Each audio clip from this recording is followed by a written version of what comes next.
Assalamualaikum warahmatullahi wabarakatuh. Selamat siang.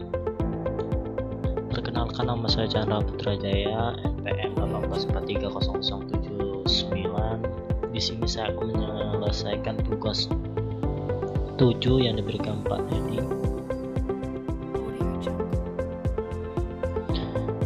Yang pertama, kebijakan dan hukum apa yang diterapkan di Indonesia untuk melindungi privasi informasi. Yang kedua, apa masalah atau akibat yang ditimbulkan dari pengesahan atau pelaksanaan kebijakan dalam hukum tersebut.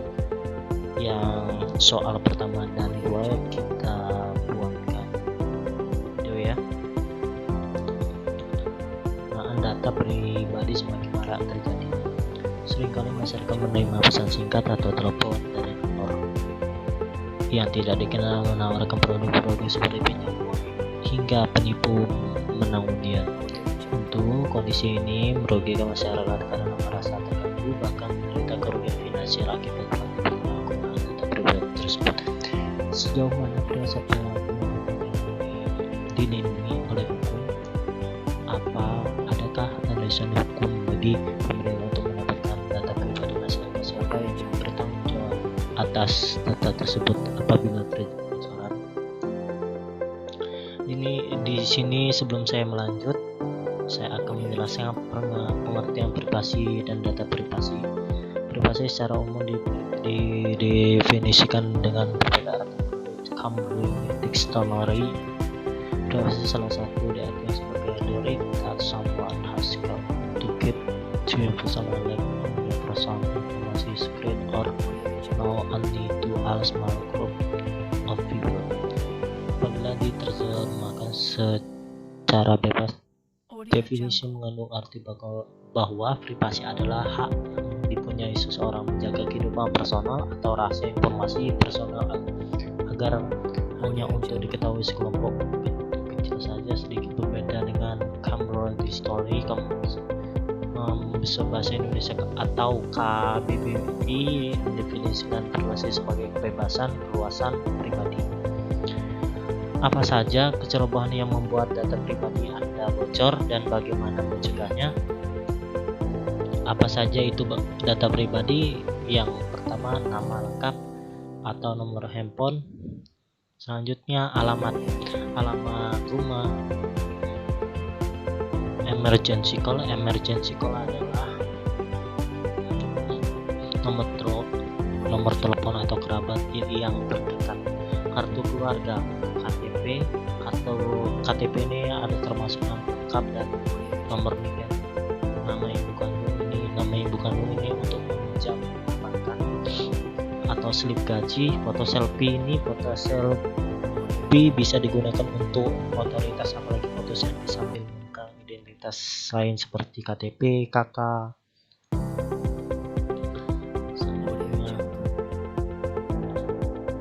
Bayangkan jika salah satu beberapa data ini disalahgunakan oleh oknum atau jatuh ke orang lain yang memang berniat jahat. Mereka bisa mengajukan pinjaman online. Dengan data kita, uang diambil oleh siapa, tapi kita yang dirinya masuk harus membayar cicilan. Atau data ini bisa diubahkan di transaksi atau terorisme atau jual beli narkoba misalnya, tapi data pribadi yang bocor ke pihak ketiga di penjualan belikan adalah fakta. Apa dasar kebocoran ini adalah fakta?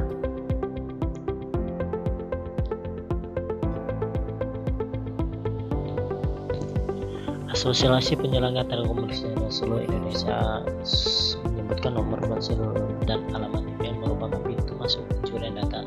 Masyarakat harus selalu mewaspadai orang yang tak dikenal dan tak sembarang memberi data pribadi. Akibat pintu masuk ini dapat memanfaatkan atau menjadi lebih mudah buat pencuri menggali data-data lain. Setelah data yang lengkap, dia masuk yang lebih dalam seperti menguras isi kartu kredit. Dia menjelaskan jika ada melakukan rekayasa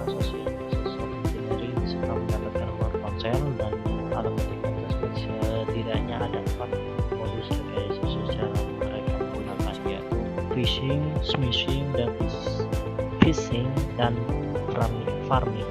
Phishing merupakan modus melalui email berisi hal-hal yang bersifat meminta pengguna mengetahui atau kata sandi akun korban. Biasanya penipu ini memberikan alamat laman tertentu, tetapi ketika diklik akan diarahkan ke laman lainnya. Di situ saya minta nama, nomor KTP, dan lain-lain. Sampai kata sandi apa, setelah itu semua didapat ya. Maka selanjutnya dia bisa melakukan hal-hal yang terdapat email kita. Kemudian smishing adalah modus penipuan melalui short messenger service atau SMS ke nomor ponsel. Menurut saya biasa penipu mengelabui korban dengan berperan atas nama instansi atau bank tertentu yang meminta menyerahkan data pribadi. Jadi begitu dapat SMS seperti ini, logikanya yang kita harus cepat berjalan. Apa ini benar atau tidak? Kalau saya tidak pernah bersangkutan dengan hal ini, yang Anda masukkan SMS ini pasti gampang dihindari penipu ini.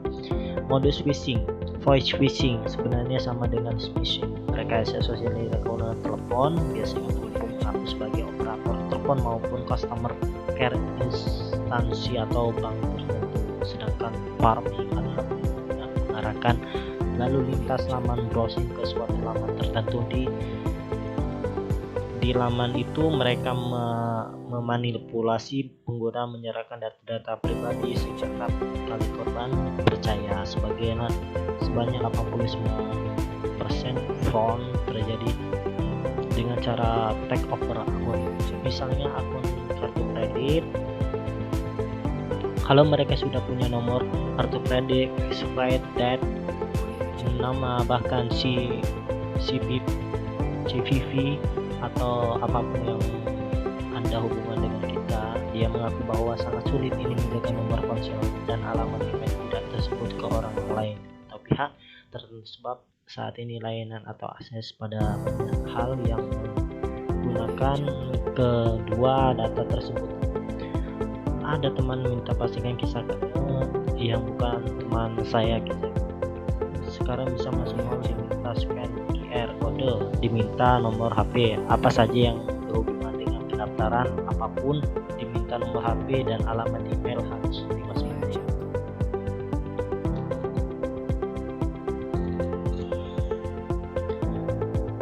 Inilah kasus deretan peristiwa kebocoran data warga Republik Indonesia yang saya telusuri melalui CNN. Yang pertama, 91 juta akun Tokopedia bocor dijual. Tokopedia dilaporkan mengalami peretasan, bahkan sejumlah perkiraan 91 juta akun dan 7 juta akun merchant peretasan yang sama juga membocorkan mencuri data dari BNK. Pelaku menjual data di dark web berupa user ID, email, nama lengkap, tanggal lahir, jenis kelamin, nomor telepon, handphone, dan paspor, dan masih terhas atau tersandi. Semua dijual dengan harga $5.000 atau sekitar 74 juta, bahkan ada yang 14.900.000 akun Tokopedia yang datanya saat ini bisa 2,3 juta data KPU diduga bocor pada 21 Mei. Data 23 juta warga Indonesia diduga bocor di forum Rapid Forum. Hal ini juga diungkap oleh akun Under the Bridge yang sebelumnya mengungkap soal penjualan data 91 juta pengguna Tokopedia. Penjualan data mengaku dapat data ini secara resmi dari Komisaris Umum KPU. Data tersebut dijual dalam bentuk PDF dari bocor berita yang diungkapkan akun ini sebagai besar menteri berasal dari Museum Jakarta. Bocoran data yang dijual berisi nama, alamat, nomor induk, bukan NIK, dan kartu keluarga kakak atau serta lainnya. Hukum perlindungan data. Perlindungan privasi data ada pada sistem elektronik. Secara khusus dalam sistem elektronik ketentuan mengenai privasi dan data pribadi dapat ditemukan dalam Undang-Undang Nomor 11 Tahun 2008 tentang Informasi Transaksi Elektronik atau Undang-Undang ITE sebagai yang telah diubah dengan Undang-Undang Nomor 19 Tahun 2016 tentang perubahan atas Undang-Undang Nomor 11 Tahun 2008 tentang Informasi dan Transaksi Elektronik, kecuali ditentukan lain oleh peraturan perundang-undangan pengguna setiap informasi melalui media elektronik yang menyangkut data pribadi seorang yang harus dilakukan atas persetujuan orang yang bersangkutan dalam pemanfaatan teknologi informasi. Perlindungan data pribadi merupakan salah satu bagian dari Privacy Rights. Hak pribadi mengandung pengertian sebagai berikut. Yang pertama, hak pribadi merupakan hak untuk menikmati kehidupan pribadi yang bebas segala macam gangguan. Yang kedua, pribadi merupakan hak untuk berkomunikasi dengan orang lain tanpa dimata-matai. Yang ketiga, hak pribadi merupakan hak pengawas informasi tentang kehidupan pribadi dan data seseorang. Kebijakan dalam hukum, keamanan penegak hukum dalam konteks ketahanan dan keamanan kerja mengenai perlindungan data pribadi terkait dengan pengecualian aparat penegak hukum, intelijen atau merekam komunikasi pribadi seorang, membuat data pribadi seorang termasuk melalui profil dan mengakses rekening seorang, kecuali dari penegak hukum, intelijen melakukan sejumlah di atas dapat ditemukan antara lain Undang-Undang Nomor 8 1981 tentang KUHP, Undang-Undang No 31 1959 tentang pemberantasan tindak pidana korupsi, Undang-Undang 30 tahun 2000 tentang KPK, Undang-Undang No 1 2007 tentang pemberantasan tindakan pidana perdagangan orang, Undang-Undang Nomor 8 2010 tentang pemberantasan tindakan pidana pencurian uang, Undang-Undang Nomor 17 2011 tentang intelijen negara, Undang-Undang Nomor 18 2011 tentang komunikasi yudisial, Undang-Undang Nomor 9 tahun 2013 tentang pencegahan dan pemberantasan tindakan pidana pendanaan terorisme, Undang-Undang Nomor 5 2018 tentang pemberantasan tindakan pidana terorisme. Selain naskah hukum di atas, saat pemerintah Indonesia juga tengah menyiapkan RUU pelindungan data pribadi yang Menteri kurang mengadopsi materi-materi yang ada GDPR terdiri dari 15 bab dan 74 pasal. RUU ini mengatur mulai dari ketentuan umum, jenis data pribadi, hak milik data pribadi, pemrosesan data pribadi, kewajiban pengendali dan proses data pribadi dalam pemrosesan data pribadi, transfer data pribadi, larangan penggunaan data pribadi, ini membentukkan pedoman perilaku pengendalian data pribadi, kemunculan terhadap perlindungan data pribadi, penyelesaian sengketa, kerjasama internasional, peran masyarakat, ketentuan pidana, ketentuan peradilan, dan ketentuan penuntutan. Dalam RUU ini data pribadi ditafsirkan sebagai setiap data tentang seorang baik yang teridentifikasi dan atau teridentifikasi secara tersendiri atau kombinasi dengan informasi lain baik secara langsung maupun tidak langsung melalui sistem elektronik atau non elektronik. Data pribadi dibedakan menjadi dua kategori: data pribadi bersifat umum dan data pribadi bersifat spesifik saintifik. Dalam rancangan ini disebutkan dalam detail mengenai jenis-jenis pribadi yang termasuk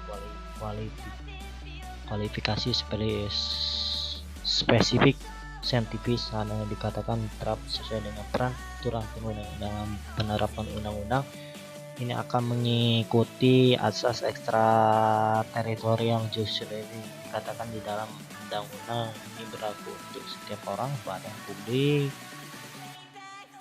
pelaku usaha, dan organisasi sipil melakukan perbuatan hukum sebagaimana diatur undang-undang ini, baik yang berada di wilayah Indonesia maupun di luar negeri. Sejauh apapun hukum Indonesia memiliki akibat hukum wilayah hukum Indonesia dan atau di luar wilayah hukum Indonesia dan merugikan kepentingan Indonesia. Itu saja yang dapat saya sampaikan. Lebih kurangnya saya mohon maaf. Saya akhiri. Wassalamualaikum warahmatullahi wabarakatuh.